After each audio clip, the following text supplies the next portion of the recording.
Et voilà, ça y est, c'est parti. Non, c'est pas parti. Et là, voilà enfin la vidéo sur ma collection de montres. J'en parle souvent sur mes réseaux sociaux, notamment sur Instagram, parce que je suis amateur de montres suisses. Et vous avez été nombreux à vouloir en savoir plus sur qu'est-ce que je collectionne, pourquoi je collectionne les montres, quelles sont mes marques favorites, l'état de ma collection actuelle, la valeur, est-ce que je m'en sers comme produit d'investissement, est-ce que j'achète des montres pour les revendre, les cotes, etc. Donc, je vais tout te dire dans cette vidéo. Et avant de commencer, n'hésite pas bien sûr à t'abonner à la chaîne en cliquant sur le bouton s'abonner juste en dessous en activant la cloche. Et mine de rien, là sur cette table, il y en a pour une valeur de 57 767 €.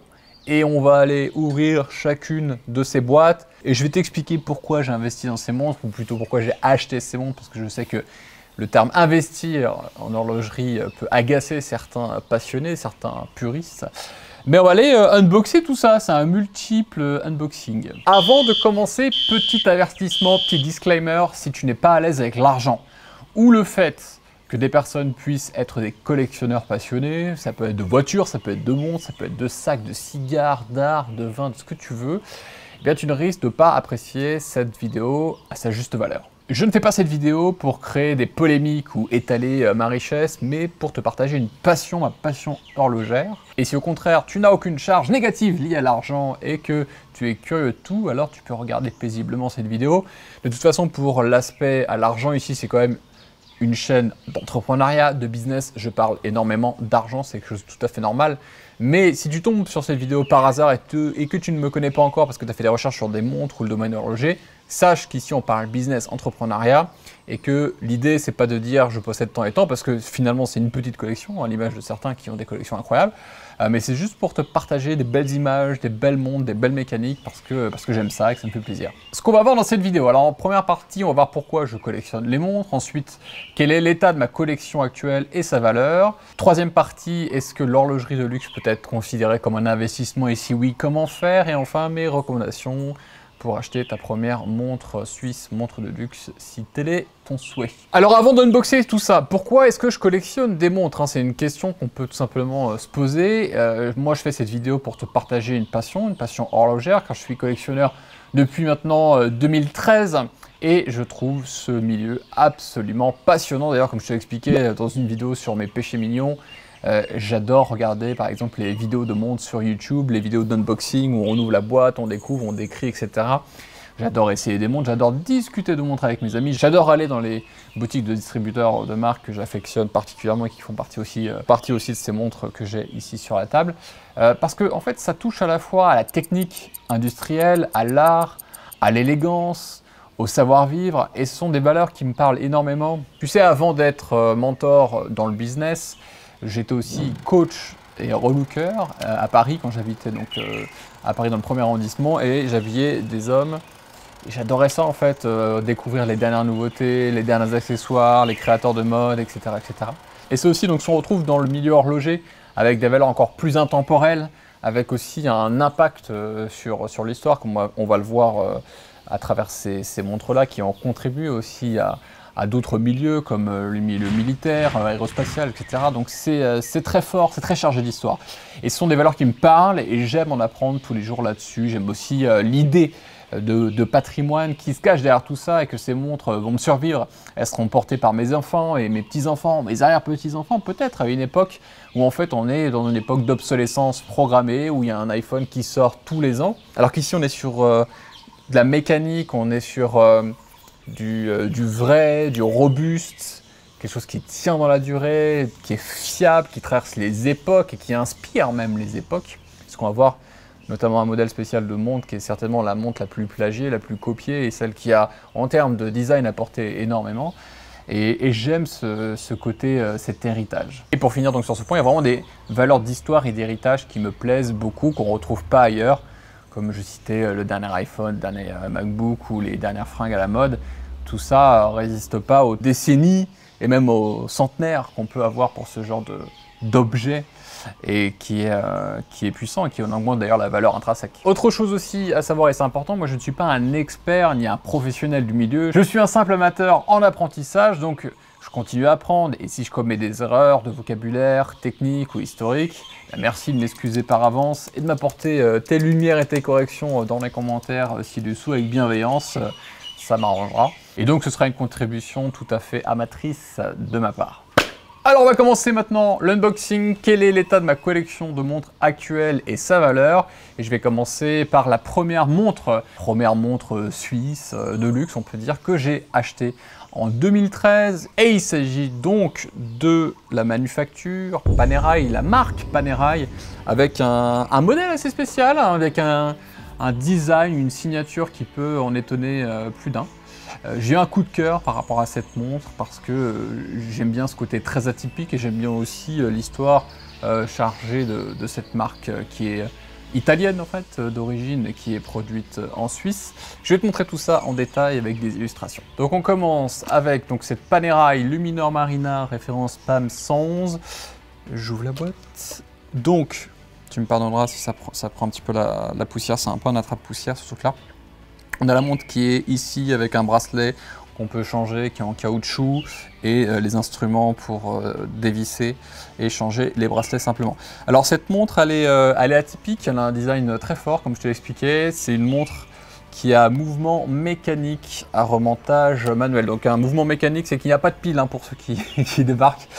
Des montres qui sont faites en Suisse, montres mécaniques. Et quelle est la différence entre un mouvement mécanique à remontage manuel et automatique? C'est que là, c'est manuel, c'est-à-dire que je décapsule ici le protège-couronne et j'ai accès directement à la petite couronne que je peux tourner dans ce sens-là. Tu vois le petit bruit que ça fait? Là, je suis en train de remonter le mouvement, ce qui va le recharger en énergie, entre guillemets, et faire tourner tout ça. Et comme ici, on a un fond derrière qui est en vert, on peut voir le mécanisme et ça c'est je kiffe. Alors dans les fonctions de cette montre évidemment on a l'heure, ça donne aussi les minutes, hein, tu as l'aiguille des heures, la plus longue aiguille des minutes et on a aussi une petite seconde hein, qui est sur le côté 9 heures du cadran. J'apprécie le fait qu'il y ait une petite seconde dans le cadran côté 9 heures. C'est très esthétique, c'est assez équilibré, je trouve ça très élégant. Et c'est un vrai coup de cœur. Alors c'est comme un gros diamètre hein, sur le boîtier, fait 44 mm. En diamètre, c'est en acier. C'est un verre saphir, donc c'est quasiment invariable, extrêmement fiable. Et c'est étanche à 300 mètres. Pourquoi? Parce que c'est quand même Panerai, une marque italienne à l'origine qui fournissait aussi des modèles de montres pour la marine italienne. J'apprécie vraiment aussi cette montre donc par son design atypique. Et comme tu as pu le voir, il y a une protubérance ici au niveau de la couronne qui est un protège-couronne et qui est une signature donc, de ce modèle de chez Panerai. Il y en a qui aiment ça et il y en a qui détestent ça. Moi, je suis vraiment tombé sous le charme de cette montre. Et tu vois, ça faisait longtemps que je ne l'avais pas regardée, que je ne l'avais pas mise. Et je la trouve toujours aussi charmante. Très belle montre. Sur le bracelet, donc bracelet en cuir, une boucle Ardillon en acier. Donc en fait, une boucle Ardillon, c'est quoi? C'est quand tu la passes sur un passant, ici avec la boucle, comme une ceinture que tu portes autour de la taille, ça marche exactement de la même manière. Mais aujourd'hui, moi je préfère les boucles qui sont déployantes, je vais te montrer dans un instant avec la marque Rolex, parce que en fait, je trouve ça pas pratique de tous les jours devoir mettre la montre. Tu vois, tu la mets, tu refais ce mouvement-là, tu tires sur la lanière, et en fait du coup ce qui se passe, c'est que ça tu le fais plusieurs fois par jour, tu fais le matin, tu fais le soir si tu dors pas avec. Et ça abîme très rapidement les cuirs, donc ils ont tendance à marquer rapidement, ils ont tendance à s'effriter. Et donc tu changes régulièrement ton bracelet et ça finit par coûter des ronds. Et ça faisait longtemps que je ne l'avais pas mise et je la trouve vraiment très charmante. Donc petit historique d'achat, je l'ai acheté en seconde main en 2013. C'est-à-dire qu'en fait c'est les premières montres que j'ai achetées d'occasion à l'époque parce que j'avais pas encore le potentiel financier de les acheter neuves. Donc je l'ai acheté en 2013 pour 3400 € et la magie des montres de luxe, c'est qu'il y en a certaines marques qui prennent en valeur et qui prennent en cote. Et la cote actuelle est de 4571 €, soit 1171 € de bénéfice potentiel, donc 34% de cote en plus si je venais à revendre cette montre. Elle est cool, j'aime vraiment bien, c'est ma première vraie montre suisse de ma collection, donc ma première vraie montre, un affect particulier pour cette marque aussi Panerai, que je trouve vraiment très cool et c'est surtout assez fort. C'est, comme disent les Américains, a statement. Comment tu dirais un statement, toi? C'est une affirmation forte de soi et de son style. Et ça collait particulièrement avec le Alexandre que j'étais donc en 2013. Ça fait maintenant 8 ans. 8, 9, 10, 11. 8 ans où j'étais conseiller en images. J'étais vraiment à fond dans la mode, dans les fringues. Et je trouve que c'est vraiment, à l'époque, quelque chose qui allait bien avec ça. Donc ça pour moi c'est le design le plus iconique et le plus réussi de la marque. Bon, ça c'est mon avis, je sais qu'il y a des collectionneurs de Panerai qu'on appelle les Paneristi qui peut-être penseront le contraire, mais en tout cas moi elle me plaît et je trouve qu'elle c'est la plus équilibrée de toutes. C'est pas la plus noble parce que c'est pas un mouvement manufacture, puisque celui-là il est un petit peu... ça fait un petit moment que ce modèle n'est plus produit, donc entre temps ils font des mouvements manufacture. Donc on est sur un design qui est très fort, qui est intemporel. Et Officine Panerai, qui est le nom complet de la marque, est une entreprise horlogère italienne, donc de luxe, fondée en 1860, hein, ça date pas d'hier, par Giovanni Panerai à Florence en Italie. Florence est aussi, je te le rappelle, la ville qui produit les sacs de ma marque Indocile. Je te remettrai d'ailleurs ma marque de sacs juste en dessous pour des sacs d'exception en cuir. Made in Italy. La fabrique de la marque, elle est à Neuchâtel en Suisse. Et comme je te le disais préalablement, les montres Panerai sont historiquement liés à la marine italienne qui opérait au cours de la Seconde Guerre mondiale. Il y avait une grosse hype sur les montres Panerai dans les années 2000, puis ça s'est un peu calmé, puis en ce moment, bon, c'est même beaucoup moins que ça. C'est pas des montres qui vont spécialement coter aujourd'hui. C'est là le cote parce qu'elle a eu beaucoup de succès et qu'elle est plus produite et elle respecte, on va dire, l'ADN de Panerai, mais aujourd'hui, ils sont partis dans des délires autour des matières, des designs qui sont très loin des codes originels de la marque et les fans de la première heure critiquent allègrement cette direction depuis de nombreuses années et c'est vrai que la marque a perdu de sa superbe et de sa hype des années 2000 au profit d'autres marques comme Rolex qui a explosé en termes de valeur et de... Bon, qui se portait déjà très bien, mais la hype Rolex a explosé et celle de Panerai a beaucoup baissé. Et ensuite, on va passer à une autre marque de montres assez connue puisqu'il s'agit de IWC avec une montre, là aussi une plongeuse comme on dit, une montre de plongée. IWC Cousteau Divers Aqua Timer chronographe limited edition. Donc tu vas voir, c'est un tout autre style très différent. La boîte, je te la montre pas parce qu'elle est un peu défoncée, elle a fondu avec l'humidité ou la chaleur, je sais pas ce qui s'est passé exactement. Ok, donc voilà la bête. Ici, on a un mouvement mécanique à remontage automatique, c'est-à-dire que tu n'as pas besoin de remonter manuellement. La couronne, toutes les 24 heures, 48 heures, 72 heures, peu importe la réserve de marche. Si tu la portes avec le mouvement du poignet, ça va continuer à alimenter le mécanisme. En termes de fonction ici, on retrouve les heures, les minutes. Il y a aussi donc les petites secondes, la date, le jour de la semaine et aussi chronographe. Assez complet et c'est un design que j'aime beaucoup, très coloré, très plongeuse, très montre de plongée. Elle a un côté aussi un peu années 70 et surtout c'est une édition spéciale donc Cousteau, Jacques-Yves Cousteau, héros de ma petite enfance puisque je regardais les VHS du commandant Cousteau quand j'étais enfant et avec son iconique bonnet rouge, je trouvais ça passionnant.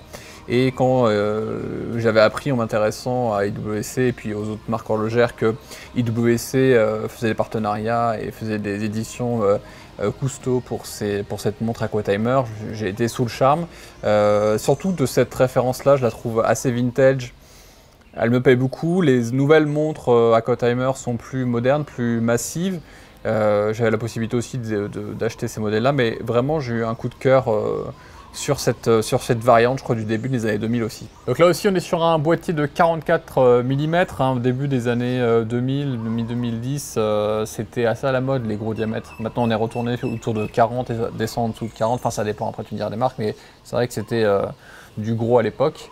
Donc le tout en acier bien sûr, avec un fond gravure qui est super sympa, vert saphir, donc quasiment indestructible, agréable en tout cas, avec une lunette donc tournante sous le verre, je vais te montrer ça aussi, et une étanchéité à 100 mètres. Alors on pourrait dire que 100 mètres pour une plongeuse c'est pas grand chose, c'est vrai que tu verras que sur certaines Rolex, une Rolex que je vais te montrer, c'est un peu plus que ça. Pour le bracelet, on est sur un bracelet en caoutchouc bleu, que je trouve assez cool, bien que fragile, et c'est ça aussi que je reproche pour ce modèle-là. Sur le bracelet à caoutchouc qui est un peu séché, qui s'est un peu effrité. On dirait que le caoutchouc, en fait, peut-être prend l'humidité, puis après ça sèche. Je ne saurais pas comment te l'exprimer clairement, mais en fait, il est assez fragile. En tout cas, celui-là. Là aussi, on est sur une boucle à ardillon, donc c'est-à-dire qu'il faut enfiler dans le passant, remettre bien comme il faut la boucle, et tu vois, le deuxième passant, il s'est abîmé, donc ici, il est cassé, et donc il faudrait que je rechange. Et encore une fois, c'est toujours la même question, c'est qu'à force eh bien, de l'enlever, de la mettre, et ça les abîme, ça tord un peu les bracelets, et ça accélère, je dirais, la détérioration de la montre. Enfin bon, ça, en tout cas, le boîtier non, hein, parce que ça c'est du solide, mais en tout cas pour tout ce qui est bracelet accessoire, c'est un peu chiant. Là, on est sur une série limitée à 2500 exemplaires, qui n'est plus produite depuis bien longtemps. Acheté en seconde main, là aussi, c'était en 2014. Donc, je commençais à rentrer dans le monde des collections de montres. Je l'ai acheté pour 3600 €, négocié. La cote actuelle, elle est de 4456 €, donc on a un petit bénéfice de 856 €, soit 23% de progression dans la cote actuelle et de bénéfices potentiels à la revente. Alors pourquoi ce choix de cette montre Aquatimer IWC? Moi j'aime bien les montres de plongée, j'ai été séduit par le côté vintage de cette montre, j'aime bien les couleurs, je la trouve pratique parce que t'as tout en fait en lisibilité, t'as le jour, t'as la date, t'as un chronographe, elle est hyper complète. Donc mini histoire IWC pour International Watch Company, plus connu sous le nom de IWC, c'est une manufacture de montres qui est de luxe bien sûr, située à Schaffhausen ils disent dessus. En Suisse, appartenant au groupe Richemont, qui possède aussi Panerai pour la petite histoire. Et donc ce que j'aime moins, donc c'est toujours la boucle ardillon, je t'ai expliqué pourquoi. Bracelet en caoutchouc que je trouve un peu fragile, on peut même voir sur les côtés que c'est un peu effrité, je te montrerai ça en même temps. Mais une montre que je trouve toujours aussi cool, unique, assez rare. On voit pas ce genre de montre particulièrement chez les gens en général, donc je la trouve cool. Elle a un côté vintage et coloré que j'apprécie. Je fais un petit peu de place, parce que là on a du lourd qui va suivre. C'est pas dans l'ordre de la date d'achat. Mais on va commencer par celle-là parce qu'après c'est toujours la même marque. Donc j'en ai qu'une seule de cette marque-là aussi. Et il s'agit de Omega avec une montre qui est vraiment très cool, iconique, en édition limitée aussi. Omega qui est une super manufacture, très qualitative, qui arrive juste en dessous de mon premier choix que je vais te montrer juste là. Et ce que j'aime bien chez Omega, c'est qu'ils sont généreux sur le packaging. Je trouve ça nickel. Tu vois, c'est ultra qualitatif et la montre, je la kiffe. J'apprécie beaucoup le soin que la manufacture Omega met dans ses packaging, dans ses boîtes. Ils investissent du temps, de l'énergie, de l'argent. C'est vraiment très appréciable. Je suis vraiment fan de ce boulot par rapport à d'autres marques qui sont un peu moins chiées, comme celle qui va arriver, même si je suis fan. Mais voilà. Donc ici, on a une Omega Speedmaster, le modèle iconique qui est allé sur la Lune. Alors pas celui en particulier, puisque c'est une édition spéciale CK de 1998. On a un mouvement mécanique à remontage manuel, c'est-à-dire que cette fois-ci, c'est pas la force du poignet qui va régénérer l'énergie intérieure de la montre. Il va falloir prendre la couronne et la remonter ici c'est tous les 2 jours, 42 heures je crois à peu près. En termes des fonctions, on a les heures, les minutes, une petite seconde aussi, pulsomètre et chronographe. Pulsomètre, ça sert à calculer les battements cardiaques. Donc les médecins avaient ça, utilisaient ça à l'époque pour calculer. On peut toujours le faire avec l'échelle pulsométrique. On est donc sur un boîtier 39,7 mm, donc c'est du 40 mm. C'est une bonne taille, bien équilibrée, avec un fond qui est gravé que je vais te montrer, et un verre saphir qui est inrayable. Le bracelet, on est sur un bracelet en cuir micro perforé, tu vois les petits trous qui sont à l'intérieur pour un effet un peu sport, avec des surpiqûres qui sont blanches à l'extérieur et rouges à l'intérieur, une boucle à ardillon en acier, et c'est une série limitée à 2998 exemplaires. Je l'ai acheté neuve cette fois-ci, c'est quand j'ai commencé à basculer dans les achats neufs. C'est pas le premier achat neuf, j'en ai une que je vais te montrer après. Donc en 2020, en boutique, à Maurice pour 4970 €. Là, c'était une bonne affaire parce que la cote actuelle, c'est 7373 €. Donc 2403 € de bénéfices, ça fait 48% de bénéfices potentiels en plus à la revente. Pourquoi ce choix? Bah écoute, je la trouve magnifique. Honnêtement, je la trouve très équilibrée, très élégante. Ça change des montres de plongée que j'avais jusqu'à présent. C'est un modèle ici qui est emblématique de chez Omega, puisque la Speedmaster elle est connue pour avoir été la seule montre officiellement portée sur la Lune, et c'est aussi la seule montre à être approuvée par la totalité des vols habités de la NASA. Je vais te montrer aussi en illustration la montre dont je parle précisément, parce qu'elle est un peu différente, même si elle est basée sur le même modèle, puis tu n'as pas un bracelet en cuir, c'est des bracelets qui sont en acier, mais voilà, disons que c'est inspiré sur ce modèle, et c'est un modèle Speedmaster qui donc a une une belle histoire. Alors ce que j'ai moins comme d'habitude, la boucle ardillon, je préfère les boucles déployantes et je vais te montrer ce que c'est dans un instant. Et un autre point que j'ai vu avec l'usage, c'est qu'il y a du Luminova donc sur l'aiguille des heures et l'aiguille des minutes. Sur les heures ça se voit bien, sur les minutes ça se voit très peu. Donc je trouve que c'est pas très efficace dans le noir, on a du mal à voir l'aiguille des minutes quand il fait noir. Contrairement à l'aiguille des heures, donc c'est une petite critique que je peux faire. Sinon j'aime beaucoup son esthétique, je la trouve très équilibrée, j'aime beaucoup les couleurs. Dommage que ce soit un remontage manuel, bon c'est pour faire pour chipoter, mais super montre. Voilà pour Omega, franchement hyper épaté par la finition d'absolument tout chez cette manufacture, la montre, le packaging, la finition. Les mouvements, tout, franchement c'est nickel. Et oui, et dans l'illustration, si tu vois que les aiguilles de montre ne tournent pas, c'est parce que je ne les ai pas remontées, tout simplement pour les montres qui sont manuelles ou même celles qui étaient au coffre depuis un petit moment.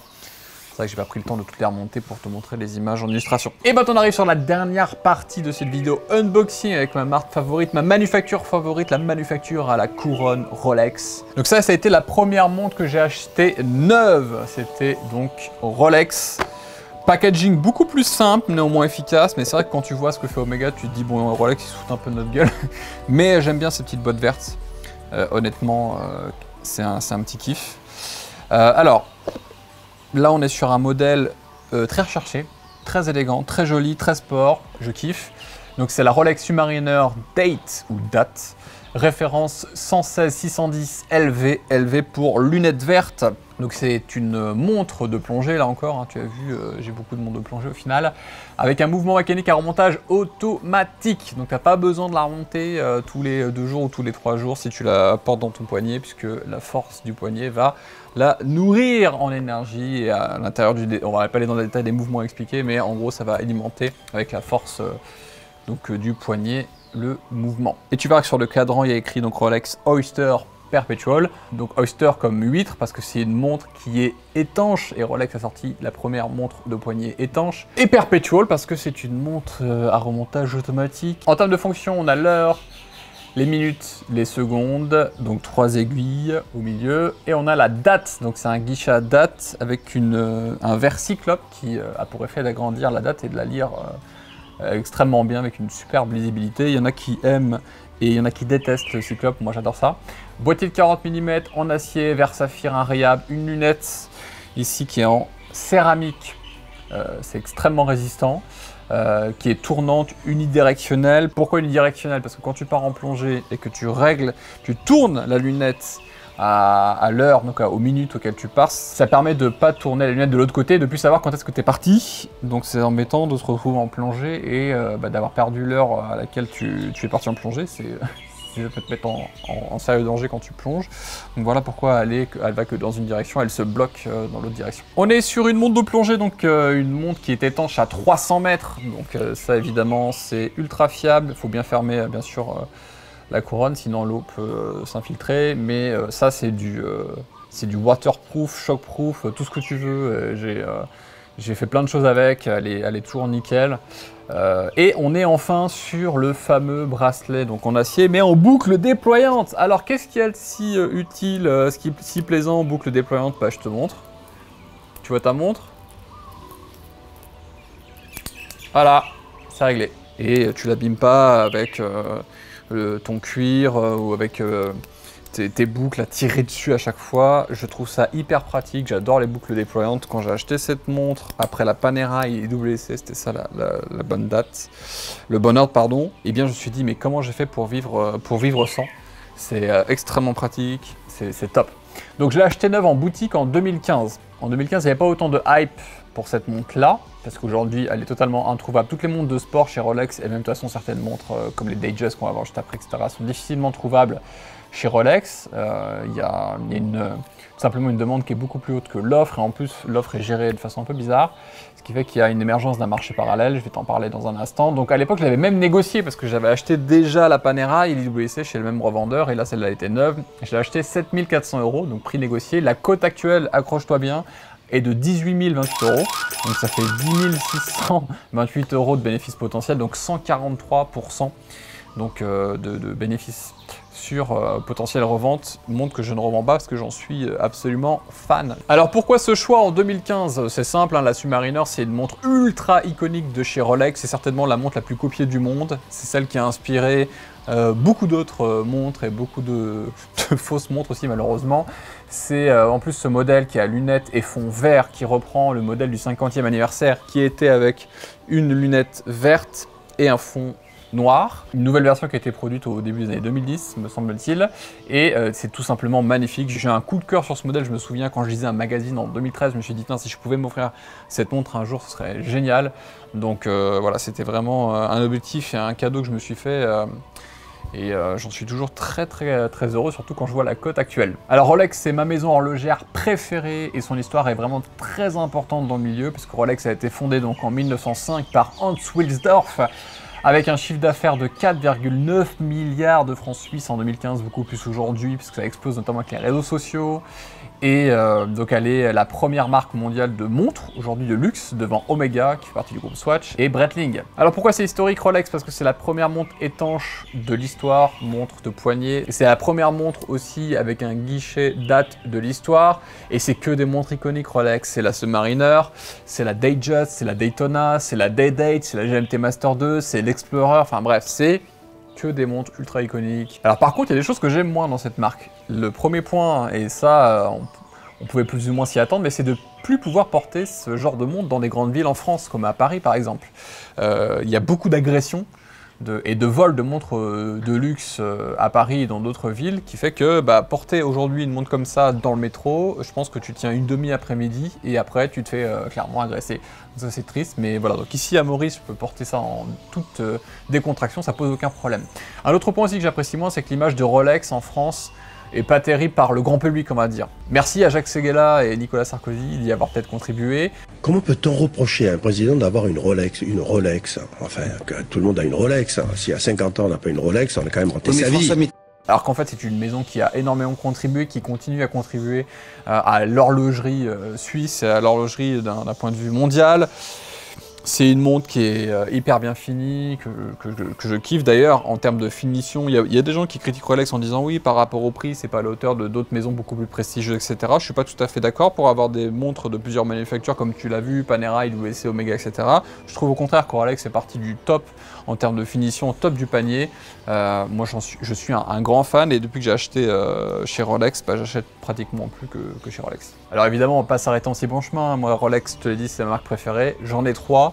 Et je te présente celle-ci, le petit kiff de 2020. On avait beaucoup travaillé, on a fait une belle année. Et donc je me suis fait ce petit cadeau. On est sur une Rolex Datejust 41 mm, acier or rose 18 carats et fond chocolat, donc couleur chocolat. Là aussi on est sur un mouvement mécanique à remontage automatique chez Rolex bien sûr, fonction classique, heure, minute, seconde et la date puisque ça s'appelle Datejust, un cadran à date un peu comme la Submariner avec le petit cyclope grossissant. Donc un boîtier de 41 mm en acier et en or rose. Pourquoi j'ai pris or rose? Parce que je trouve que c'est un côté déjà plus chaleureux, que ça se marie extrêmement bien avec le fond chocolat. Un peu moins classique que l'or jaune, qui peut faire peut-être un peu plus vieillot. Enfin, je pensais ça avant, mais je pense que je finirais par acheter de l'or jaune aussi. Et j'aime beaucoup l'alliage, enfin le biton acier et or rose. Vert saphir, cadre en chocolat, une lunette, donc là aussi en or rose 18 carats, dite cannelée chez Rolex, tu vois, avec les petits effets qui ont été travaillés sur la lunette et qui lui donne une brillance incroyable. On pourrait dire que c'est comme un ciselage, bon tout ça est industrialisé bien sûr, mais c'est ce qui donne ce côté ultra brillant et qui se marie parfaitement bien avec le bracelet dit Jubilé, avec ces petits maillons que je trouve exceptionnels aussi. Cette montre, je la trouve ravissante, c'est vraiment le bijou par excellence, c'est la montre du kiff pour célébrer 2020. Étanche là aussi à 100 mètres. Chez Rolex, je crois que c'est le minimum d'étanchéité qu'on peut avoir. C'est top, franchement j'aime beaucoup cette montre. Acheté neuve en boutique en 2020 pour 12 950 €, la cote actuelle est de 14 610, soit 1 660 € de plus-value, 12% donc de bénéfices potentiels à la revente. Pourquoi ce choix? Eh bien parce que la montre Datejust, C'est une montre qui est très chic, qui est intemporelle, surtout avec la configuration du bracelet jubilé et de la lunette cannelée qui est du plus bel effet. Et je suis aussi moi très client des modèles en rollsor, c'est-à-dire biton, et surtout du mélange acier or rose. Je trouve que c'est top avec ce cadre en chocolat. Je suis vraiment fan de cette Datejust et c'est un modèle assez rare, hein. On voit pas beaucoup cette configuration là. Ce que j'aime moins dans cette montre, eh bien c'est un côté bling bling entre guillemets qui peut générer des remarques du côté des non-connaisseurs, des gens qui connaissent pas en disant ah, c'est bling bling, c'est quoi nanana. Et évidemment, ça, c'est pas possible de la porter dans des lieux pas sécurisés ou dans des villes comme Paris, puisqu'elle est assez voyante, ça se voit que c'est de l'or, ça se voit que c'est un beau modèle, donc ça, c'est le braquage assuré dans une ville européenne ou une ville pas sécurisée. Ici, tu portes ça sans problème, aucun problème. Donc vive l'île Maurice, merci l'île Maurice. C'est une montre que je porte pour aller en soirée, pour aller à un dîner, pour aller à un événement. C'est la montre bijou, c'est la montre chic. Quand je l'ai achetée, bien sûr, je la portais tous les jours, mais je préfère la préserver maintenant parce que c'est vrai que l'or rose peut marquer un peu plus, surtout du côté du fermoir plutôt que l'acier.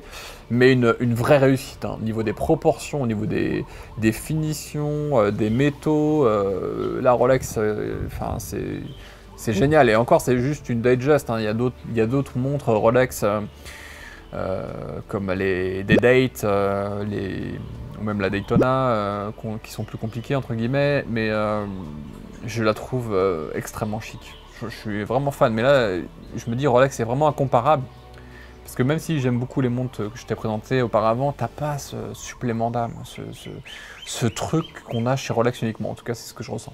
Et maintenant la dernière montre, et non des moindres, toujours chez Rolex, puisque je vais te dévoiler Rolex Oyster Perpetual 41 mm, référence 124-300, avec une montre que j'aime aussi énormément. C'est la dernière de ma collection, enfin c'est mon dernier achat pour être précis, toujours mouvement mécanique, remontage automatique. Regarde-moi cette beauté de simplicité. En termes de fonction, c'est du très simple, heure, minute, seconde, rien de plus, rien de moins. Un boîtier de 41 mm en acier, toujours un verre saphir, un cadran noir qui a des super reflets avec la lumière, étanche à 100 mètres, avec un bracelet en acier et toujours la fameuse boucle déployante. Extrêmement simple à utiliser au quotidien, c'est hyper agréable, j'adore cette montre. Elle est ultra simple, ultra lisible, elle est élégante et sportive, elle passe partout, c'est une réussite totale. C'est la nouvelle version de l'Oyster Perpetual qui est le modèle le plus simple de chez Rolex, et simple et efficace et robuste et solide, on aime ça. C'est la montre la moins bling bling, on va dire, que j'ai dans ma collection. Donc cette montre, elle a été achetée neuve en 2021 pour 5 310 € en boutique. Elle a une cote actuelle, là aussi c'est un bon plan, de 8 622 €, soit 3 112 €, donc 62% déjà de bénéfices potentiels à la revente. C'est une bonne affaire. Donc l'Oyster Perpetual, c'est une montre très simple, élégante, avec une lisibilité parfaite. Je la trouve, comme je disais, très équilibrée, agréable au quotidien, on la sent vraiment pas, elle est légère. Un vrai coup de cœur pour moi, qu'on peut qualifier en fait de basique. Cette montre, on peut la qualifier de véritable basique, comme un jean brut ou une chemise blanche, un intemporel, c'est bien fait, c'est bien coupé, comme on pourrait dire d'une fringue. C'est une montre pour ceux qui aiment la simplicité, la discrétion, l'efficacité, la robustesse, l'intemporalité. Et ce que j'aime moins dans cette montre, c'est la même chose, pas possible de la porter dans des grandes villes comme Paris ou des villes pas safe, puisque c'est vraiment le genre de montre qu'on spot assez facilement, même si elle est discrète, mais qui est recherchée, qui a une bonne cote. Donc on va pouvoir te la voler assez facilement. Voilà pour ce dernier modèle de ma collection. Bien sûr, je ne vais pas m'arrêter là. Donc voilà, la valeur totale de ma collection est de 57 767 € en septembre 2021. Donc la cote du marché secondaire, du marché gris, puisque aujourd'hui, il est quasiment impossible d'acquérir ces montres chez Rolex, puisque quand tu vas chez Rolex, il n'y a plus de montres de sport quasiment, donc les Submariner, les Explorer, les Daytona, etc. Tu ne les trouves pas, c'est sur liste d'attente, et même pour accéder aux listes d'attente aujourd'hui on a l'impression que c'est quasiment impossible. Et de l'autre côté, donc il y a un marché gris de distributeurs qui réussissent à mettre la main sur ces modèles et qui les revendent au prix fort, puisque la demande est extrêmement importante. Et voilà, maintenant je t'ai dévoilé ma collection de montres et la valeur actuelle. Je vais répondre à une question que je reçois souvent, c'est est-ce que bien l'horlogerie de luxe, les montres de luxe, ça peut être un investissement intéressant? Alors oui, pour certaines marques et certains modèles comme on l'a vu, notamment Rolex, encore Audemars Piguet, Patek Philippe, certaines Omega, certaines Tudor et bien d'autres, hein. Il y en a plein d'autres, mais disons que là, déjà tu tiens un triptyque sur Rolex, Audemars Piguet, Patek Philippe qui est sûr. Après, ça demande des fonds quand même, certaines Omega, certaines Tudor, et quand tu choisis bien, comme je t'ai montré sur Panerai, IWC, il est possible aussi de faire des coups. Et pour ça, ça demande un peu de travail, ça demande un peu de passion, il faut lire, il faut suivre, il faut échanger sur les forums, sur les groupes, sur l'actualité et surveiller un petit peu ce qui se passe sur le marché. Alors pourquoi ça? Parce qu'en fait la demande elle est plus importante que l'offre, c'est-à-dire que ces manufactures que j'ai citées, elles ne produisent pas autant de montres que le public voudrait, que les clients voudraient voir. Donc les distributeurs autorisés, comme j'en parlais au préalable, normalement privilégient leur clientèle fidèle. Et d'où la mise en place de listes d'attente sur certains modèles, comme Rolex pour le Cosmographe Daytona, pour la Submariner, pour d'autres, la GMT Master 2 par exemple. Et quand tu es primo-accédant, c'est-à-dire client pour la première fois, eh bien tu peux pas simplement arriver dans une boutique Rolex et demander je cherche tel montre parce qu'ils n'en ont pas. Ils les gardent dans le coffre soigneusement et ils appellent leurs clients les plus fidèles. D'où les listes d'attente auxquelles parfois tu peux même pas accéder et les prix parfois complètement délirants du marché gris. Tu as vu ma Rolex Submariner verte, elle cote maintenant pratiquement 20 000 €, alors que normalement le prix boutique c'est je crois 8 000 ou 9 000 maintenant. Donc, et il y a des modèles comme la Daytona, enfin le Cosmographe Daytona, qui est vendu normalement autour de 12 000 €, et là ça s'échange autour de 30 000 € pour une montre en acier. Donc c'est complètement fou, c'est plus corrélé à la valeur intrinsèque du modèle, mais à la loi de l'offre et la demande. On est sur un marché qui est quasiment boursier. Donc le marché gris, c'est ce qui définit en grande partie la cote des montres dites modernes, c'est-à-dire pas les montres vintage, les montres modernes, comme ce genre de montres-là, qui ont quelques années. Et pour vérifier les cotes, ce qu'il y a de mieux à faire, c'est d'aller sur chrono24.fr, parce que c'est la place de marché la plus importante en matière d'horlogerie de luxe, et c'est le plus fiable pour comprendre et évaluer les cotes, puisque c'est indexé sur les annonces donc de vente des différentes montres qui sont proposées, ce qui fait que c'est pas juste une cote qui est comme ça définie par une branche d'experts qui aurait un pouvoir, des savants qui dirait tiens ça vaut tant. Non, c'est une agglomération de statistiques de vente fiables en fonction des montres, à quel prix elles sont vendues sur la place de marché, qui donnent des tendances, des courbes, comme tu as pu voir dans cette vidéo, des captures d'écran qui illustraient la cote en direct. Tu peux voir en fonction de si elles se vendent bien, si elles se vendent vite, etc., les prix qui augmentent et qui définissent finalement la cote. Le marché vintage, donc des montres anciennes, c'est un marché qui est un peu plus compliqué, un marché de spécialistes, pour moi qui est à part entière, avec beaucoup de pièges à éviter et qui se pratique entre initiés et parfois aux enchères pour les pièces les plus exclusives. C'est pas un marché dans lequel je suis véritablement connaisseur. Et maintenant je vais te donner quelques recommandations pour faire ton premier achat de montre de luxe. Le mieux pour moi c'est toujours d'acheter neuf en boutique si tu as les moyens. Comme ça, pas d'entourloupe, attention aux fausses montres. Ça arrive, Rolex c'est la montre qui est le plus copiée, où il y a le plus de contrefaçons sur le marché. On dit même qu'il y aurait plus de Rolex contrefaites sur le marché que de vrais Rolex. Donc c'est pour te dire, t'as pas de mauvaise surprise et tu as une expérience boutique qui est toujours très agréable, où tu es normalement bien reçu, petite coupe de champagne, petit café, etc. Il y a tout un cérémonial autour de ça que moi je trouve très cool à vivre.